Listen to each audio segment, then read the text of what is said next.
weekend. Had a pretty good weekend myself. It's been busy the past few weeks. Hopefully everybody's feeling a little bit of business increase with the rates dropping down a little bit, or at least news of the rates potentially coming down. I know I've been receiving a lot more phone calls from everybody, so I think it's starting to definitely pick up a little bit. And hopefully we'll start to see a nice swing in buyer activity here in the next upcoming quarters, basically, is what I'm thinking. Anyways, thanks for joining in. Today, we're going to go over addendum versus amendment, which sounds like I don't know, a silly topic, but actually I see a lot of stuff come over on addendums when they should have been on amendments and things like that. And for a number of years, addendums were what we always use to modify an agreement, but it's actually the incorrect form to use. And so I'll explain why and when to use which form. And then we'll touch on, more than touch on, but we're going to go over unrepresented buyers and listing brokers, basically how listing brokers can be working with unrepresented buyers. It's not super common, but I have seen a little bit of an uptick from everyone with this. So we're going to talk about how to work with these unrepresented buyers. So let's go ahead and jump into it. If you have any questions, you want to speak live, raise your hand, or go ahead and type them in the chat. I'm happy to answer as we go along. So let's start off with addendum versus amendment. What is the difference? So the meaning of addendum versus amendment. If you were to look it up in thesaurus, I think it helps us a lot. The addendum, synonyms for that would be addition, attachment, supplement. Synonyms for amendment would include change, modification, revision. I guess as you're going along in your transaction, you need to make a revision. You're going to want to use amendment. So if you're modifying the original purchase agreement and or counteroffers in any way, that's going to be an amendment. An addendum would be a supplement to. So usually I'm seeing that used now when maybe you run out of space when you're writing up a request for repairs or something like that. That would be a supplement to. You're not necessarily modifying anything. You're adding to, you need more space, so on and so forth. This kind of came about actually quite a while ago in 2017. CAR introduced the amendment of existing agreement terms. That's Form AEA. Even though this form has been around for almost 7 years now, we still see many seasoned agents using the addendum form. Is can't teach an old dog new tricks kind of thing. Those licensees out there that have been around for 15, 20 years, they're probably some of the biggest culprits I see of this. And some of them are out there training agents, newer agents, and they're saying, hey, just throw it on an addendum. And actually, that's the incorrect form if it's a modification.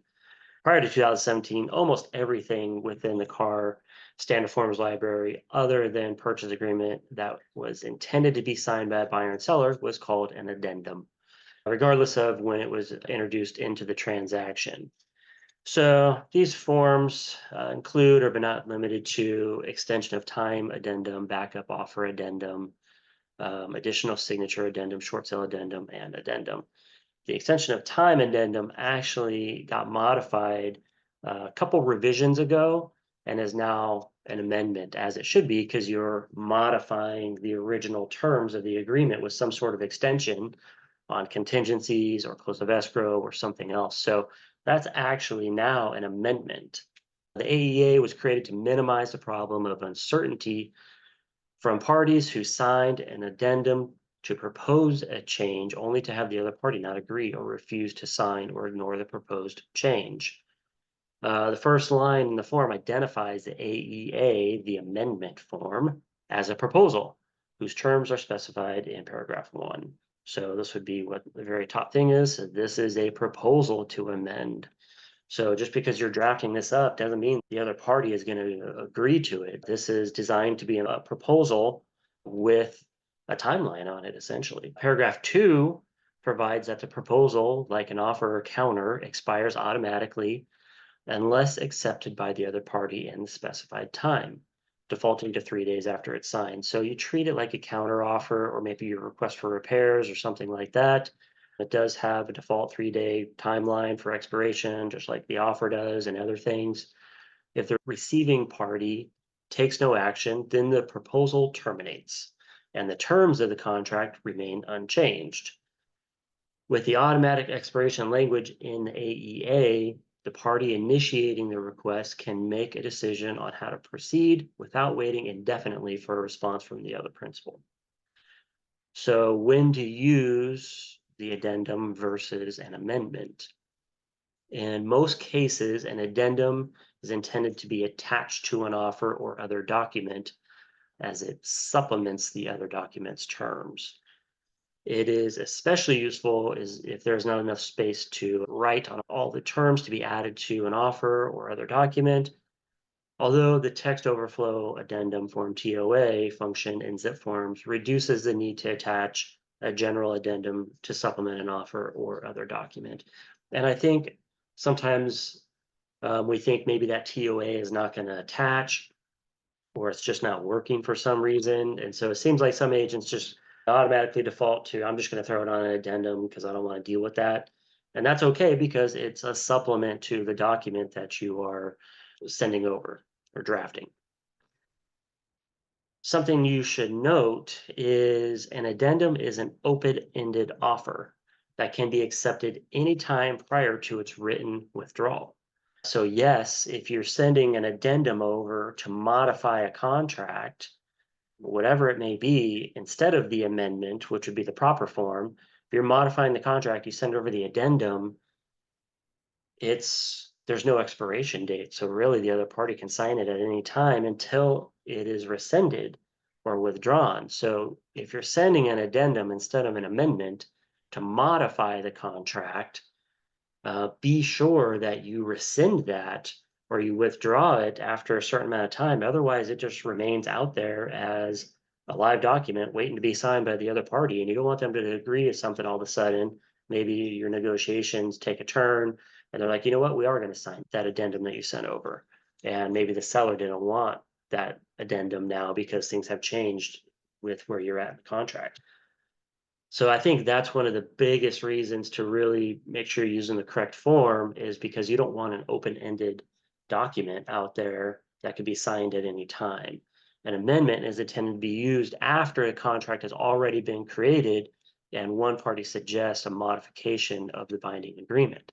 The AEA is a proposal and expires if not accepted. So if they don't accept it after a couple days, the other party, this thing's going to expire. It's no longer good. Even if they sign it, doesn't matter. It's expired. So just like a counter offer would be. So really using the correct form when you're trying to make modifications or you're trying to negotiate a modification in your contract after it's already been created, use the amendment form. Some specific form examples: request for repairs. The RR is issued after an offer has been accepted, typically during the buyer's investigation period. Since it comes after an agreement, it is more like an amendment than an addendum. In December of 2021, expiration language was also added to the RR so that the seller does not respond in time the RR expires, having the effect of letting the buyer know that the requests have been rejected. Those also have a timeline. They're not open-ended on the form RR, which is a proposed amendment. And you'll see right here, the buyer proposes this request and it has the expiration date on it. This is a snippet down at the bottom of the RR form. So reminder from, I think last week, or maybe the prior week, we did a webinar on contingencies and things like that. If a buyer proposes a request for repairs and the seller does not respond or it is deemed revoked, the buyer must still perform on the RPA timeline terms with regard to releasing applicable contingencies or exercise their right to cancel. So that doesn't mean everything just stalls. The contingency timelines do not automatically extend in this scenario. So just quick reminder on that. We went over that last week when we did the request for repairs. Extension of time addendum, which is now extension of time amendment. After a few revisions ago, the ETA has pre-printed language to extend escrow or give buyer more time to remove contingencies. Here's your ETA, here's the top section, and it's pre-printed in there. You can see this is a proposal to amend the terms. So again, this is just a proposal. Just because you're sending it over doesn't mean the other party is going to sign it. This is part of your negotiation toolbox. Comes pre-printed with extension of escrow, extension of contingencies. You're choosing one or both that you're trying to extend here, that you're proposing to extend with this amendment. Line 3 can be used to extend other timelines in a contract, such as maybe you have a SIP in place, a seller in possession. Maybe you need to extend the amount of time that the seller wants to remain in the property after it's already been agreed to. Remember, we already have a contract in place with timelines that have already been agreed to, so you're proposing to amend, and it could be the SIP, maybe the RPA, the BCO, any of the seller counter offers. If you wanted to extend expiration dates or anything, that could be a form to use with Section 3. That's right here, other extensions, and you would just type it in and then what you're proposing the date to be extended to. Line 4 can be used as to propose additional terms to any or all of the extension terms proposed, such as maybe full or partial earnest money release, or release of EMD to the seller in exchange for extension of time.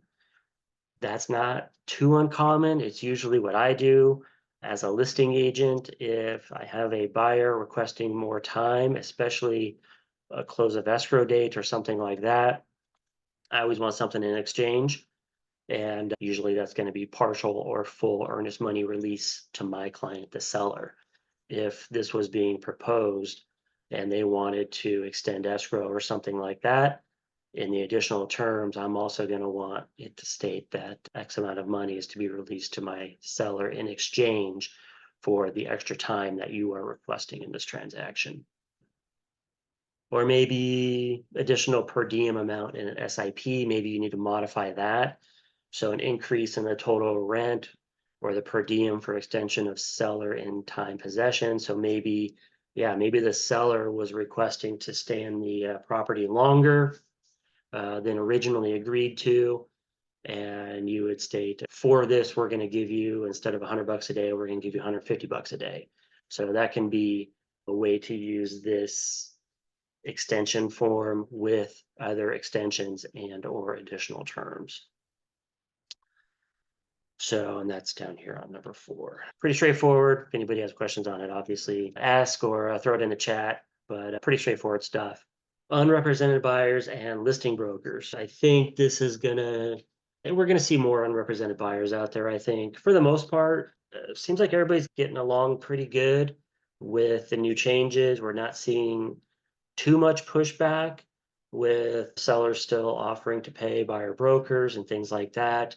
I've seen commissions all over the place, some a little smaller. I've seen some actually longer. I see buyers agents asking for even larger commission amounts in some instances. So it's really all over the map right now. It's still new for everybody. We're only a month and a half into this, the new way of handling buyers, but there are some unrepresented buyers out there. And let's talk about how to deal with them as listing brokers and what we can and cannot do with them. So in review, we want to be sure we understand what it means to be working with a buyer. So there is a definition for us licensees on what it means to be working with a buyer. So the working with language is intended to distinguish MLS participants who provide full or limited brokerage representation or services for the buyer, including transaction brokerage, meaning, hey, I'm not really representing you so much. It's a limited service. I'm going to prepare these forms and things for you, but not much else. So this is going to include identifying potential properties, arranging for the buyer to tour a property, performing or facilitating negotiations on behalf of the buyer, presenting offers by the buyer, or other services for the buyer from MLS participants who simply market their services or just talk to a buyer, like at an open house, or providing an unrepresented buyer access to a house they have listed. If the MLS participant is working only as an agent or sub-agent of the seller, then the participant is not working with the buyer. In that scenario, an agreement is not required because the participant is performing work for the seller and not for the buyer. Authorized dual agents, on the other hand, work with the buyer and the seller, obviously.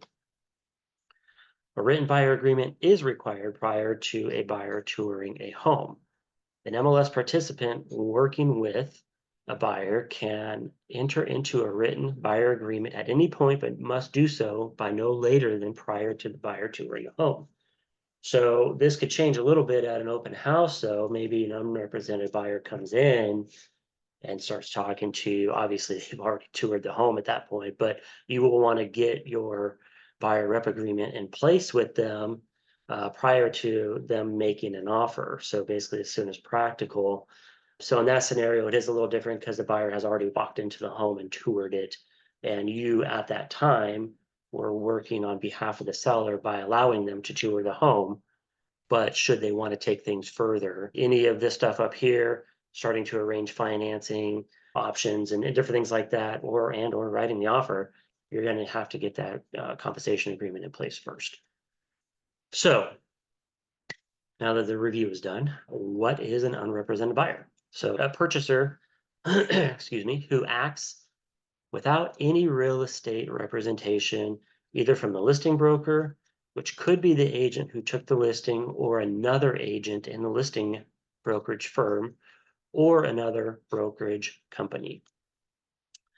So can a listing broker refuse to present an offer from an unrepresented buyer? As a general rule of thumb, no, we have to present all offers to the seller. So that's part of our fiduciary duty. The listing broker has a duty to the seller to present all offers received unless otherwise instructed in writing by the seller. So at the time of taking the listing, if you might think that an unrepresented buyer is going to come in and maybe make an offer on their own or something like that, you would need something in writing in that listing agreement or an addendum to the listing agreement, stating that the seller does not want to review any offers from unrepresented buyers. So you would have to have that in the listing agreement. If the listing broker is uncomfortable proceeding in a transaction with an unrepresented buyer, the listing broker should discuss this with the seller at the time of taking the listing. Possibly the listing broker is concerned about additional work, time, effort, and risk that may result if the buyer is unrepresented, or that the transaction could possibly be more difficult, especially if the buyer is unsophisticated and inexperienced. This is a talking point with your listing presentations now, because we do have that section in the RLA now about basically the extra work fee, the unrepresented buyer fee. Are you charging extra, or are you not going to accept offers, or is the seller not going to accept offers from unrepresented buyers?